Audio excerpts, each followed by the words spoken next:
Alright, so boom, what going on, my G's? Hope you're having a phenomenal day. Do not let anybody ruin your day, bruv or bruvette.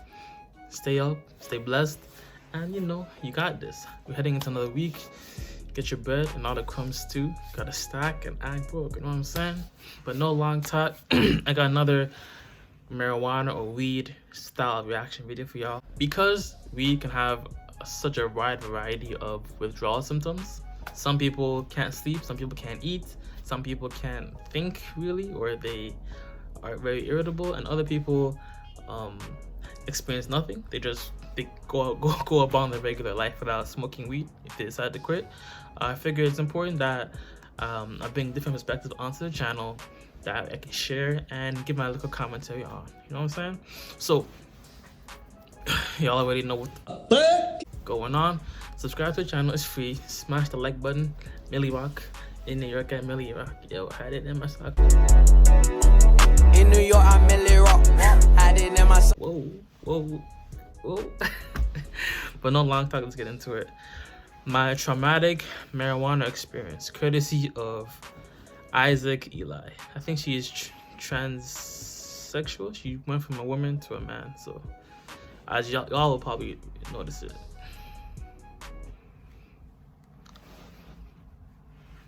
I just want you to come with me. Hey, what's up everyone? I'm back with another video. And did you see that new intro? I have a new intro and it's really cool. This person from Instagram, Janyar, made it for me. And honestly, it's so good and I can't believe that I have an intro now. So thank you so much. Today, I'm gonna be talking about something kind of scary and bad, and yeah, it affected me for like the past year. So pretty much today I'm gonna be talking about my traumatic experience while smoking marijuana. And yeah, so about a year ago, actually exactly a year ago, I think it was April last year, I got together with some friends and we'd been planning it for like a week or something. We were gonna have a sleepover and get some weed and smoke it, and most of my friends like knew about smoking weed and stuff, but I didn't. I was pretty new to it, but I was really excited, and like I wouldn't say I was like that nervous. I don't know why it happened because I wasn't nervous, but pretty much the night was just... Pro tip, very important pro tip. If you're gonna be smoking marijuana for the first time, or first couple times you've been smoking, or even an edible, be in a setting that's very comfortable to you. Be around people and being in an environment that's comfortable, that you're okay with, so that you limit the likelihood that you'll get panic attacks or any type of anxiety attack. Because depending on the situation, like if you think maybe you might get in trouble for smoking, or just if there's some type of exterior force that could negatively affect your experience with weed, probably not the best time or the best setting to smoke it. Just saying. And don't let anybody peer pressure you to smoke more than you want to smoke, or smoke more than you're capable of smoking. It's okay. You don't gotta be a heavyweight in everything. was just going on, you know. And I took a little too much. We were smoking some joints, so I wasn't feeling anything for about an hour. Like from when we started smoking till when it hit me, it was probably like an hour. So this all happened at my school bleachers at like 9 o'clock at night. My friend wasn't feeling too good or something, so I sat down with her. We were sitting on the bleachers by ourselves. Everyone else was like on the field or something, and they were all high, but me and my friend weren't. And then, yeah, she was having not a great time. All of a sudden, I just felt like I was melting into the bleachers. Like, I felt like I was falling backwards and everything went like black. It was insane. But I just started laughing and I was like, oh my god, whoa, my face is like melting. And my friend was there and she was so pissed at me because I had just been helping her, and then I just started laughing. So she thought I was just being a dick. But all of a sudden I was like, wait, no, this isn't fun. And so I stood up, and I just remember everything like going black, and like I don't even really remember it. There's just kind of like this period of time that I don't remember. I was just like, oh my god. And she was like, are you okay? And I was like, no, I'm dying. And I like got up and everything was like spinning, and like I felt like I was melting. I thought I was dying. I literally thought I saw like tunnel vision. I thought I was like seeing Jesus. And it was 100% the scariest moment of my life.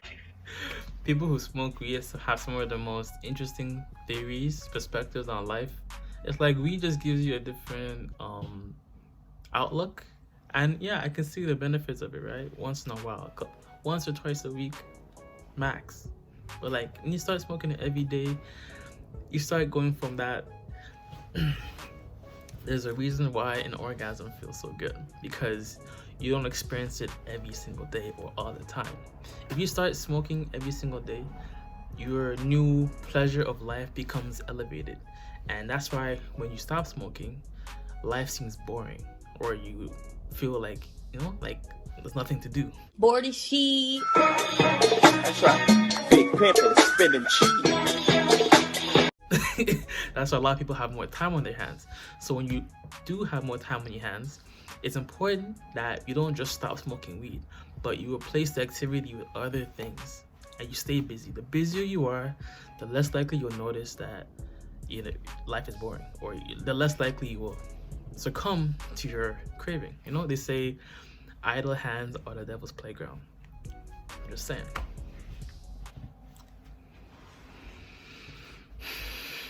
And I'm smiling right now because it was like a year ago and I can't remember it that vividly, but like it really messed me up. So pretty much I got up, I was like walking down the stairs of the bleachers and I was like, whoa, what's going on? And then I like fell and I was like, whoa. And then my friend was like yelling everyone's name who was on the field. And they came over and they were like, what is going on? And I was like, I'm dying. And they were like, no, you're not, you're okay. And I was like, no, call the ambulance, like I'm dying.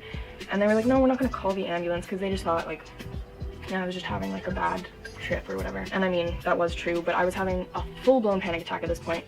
And yeah, I felt my skin melting. Like I couldn't feel anything. Everything was like really weird. It's so hard to explain, but I felt like I wasn't there. All I could like feel was like my eyes, and I could like see things, but that was like it. My other friend, he came over.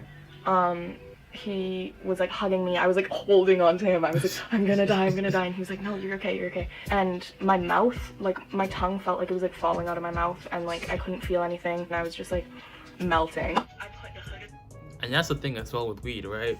Oftentimes you don't get the effects of it like an hour, anywhere from an hour to 3 hours after the fact, after the initial liquid smoking session or edible. So especially if you're early on, just, or if you're taking a new THC strain or whatever it is, new edible, increase your dosages after at least 2 hours. After 2 hours, if you don't feel anything at that point, then maybe take another spliff or cookie or gummy bear or whatever form of weed THC that you're using, right? Wait at least 2 hours. That's a good mark, good cushy range. And then if you don't feel any effects, then get another one. But don't just go all at once. If you go all at once, you'll most likely experience what she experienced, because she said she smoked too much, right? Her friends essentially encouraged her to smoke more than she was comfortable smoking with. I put the hood of this hoodie in my mouth so that my mouth didn't feel like it was falling out. So I was like holding on. That was really gross. I thought I was always gonna be high, and like everything that I've explained was probably like within 2 minutes, and it felt like 2 hours. And it was not a fun time. And then I decided to close my eyes, and when I closed my eyes, I thought I could see the inside of my body, but it was just this like black void of like nothing. When I closed my eyes, I saw my eyes on springs, like, you know those like glasses where your eyes are like, where there's like eyeballs attached to springs. They were like, oh my gosh, they like flipped back in my head, and I could like see everything. Pretty much I could see everything that I was doing from like another perspective, and it was messed up. It felt like I could feel the blood going through my body, like in waves almost. Like I could hear it and feel it, and like there was just like liquid flowing through me. I'd be okay for like a split second. Well, not okay, but like I could function. And then the next second I'd be like dying again, and there'd be like that wave through my body of like just feeling everything and nothing at the same time. And I feel like what I'm saying sounds like just a normal high. It sounds like a normal like trip gone wrong, but like I was actually dying. Like I thought I was dying.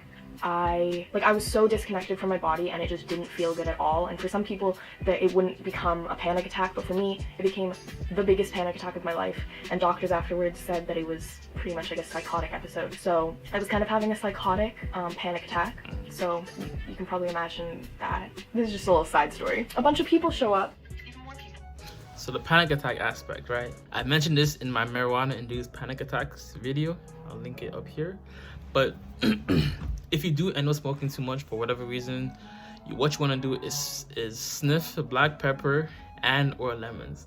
These two things have an entourage effect, meaning the receptors, I don't know the exact science, but I just know it works, okay?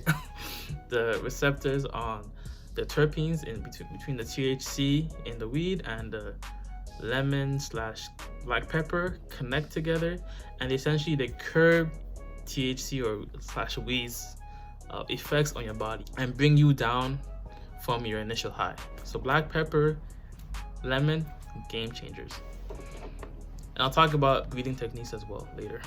Even more people, and they start sitting on the bleachers, and I'm like, why are all these people here? And where my friends are, I hear them screaming like, Cirque du Soleil, Cirque du Soleil. And so I'm like, why are they talking about like circuses? And then I look over, and there's people throwing fire. And this really happened. There's people throwing fire.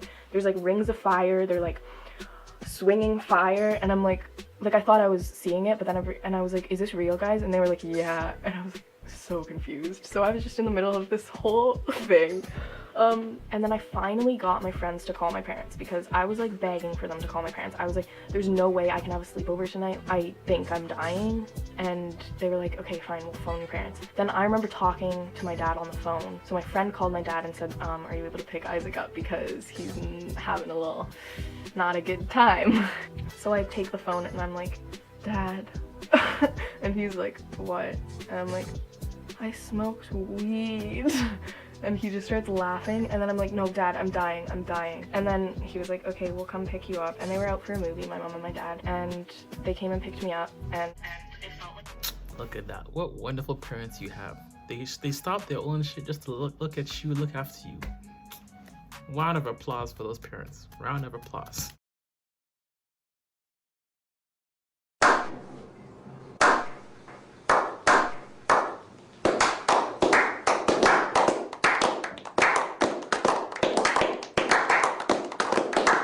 It felt like an hour later, but it was like, they took like 10 minutes to get there, but it was like, it felt like an hour. And yeah, they came and I was just sitting on the ground, and I was like, whoa. And then my dad walked me to the car, and I remember getting into the car, my mom looking back, she looked so disappointed in me. She looked back, but like the car felt like it was like being squished, and it felt like she was like 10 feet away, but also like right in my face. This whole night was the first time I ever dissociated, and it was really, really scary. Like, I felt so disconnected from everything, and I know weed kind of does that to you, but I didn't feel calm at all. I was just super paranoid the whole time. I thought I was dying. It was completely like my body, it was like body high, but also like mind fuck high. So it was a little too much, and I don't smoke weed anymore. Yeah, so that was the night it all happened. Long story short, I smoked weed, it was not fun, and I had a psychotic panic attack. And that is when this all started, when my depersonalization, derealization started. Amen. Small dosages, gradual progression of your THC concentration in milligrams is the way to go. Don't just push it all in, especially if you want to enjoy weed without becoming dependent on it. You don't want to be high all the time. You don't want to, like, you know, once in a while, save some money. Stop smoking money away. You know what I'm saying? But yo, God bless, much love, peace, and joy. Namaste. Watch some more weed related videos on my channel if you actually want to quit, or at least take a tolerance break. I have some guides for that. Definitely want to watch that. Link in the description, pin comment, and yeah, God bless, much love, peace, and joy. As always, if it doesn't feed you, do not water it. Deuces. It hit you like karma, hit you like water. Splash on your face, I take you much farther. I put it all on ya. You're driving my way, girl.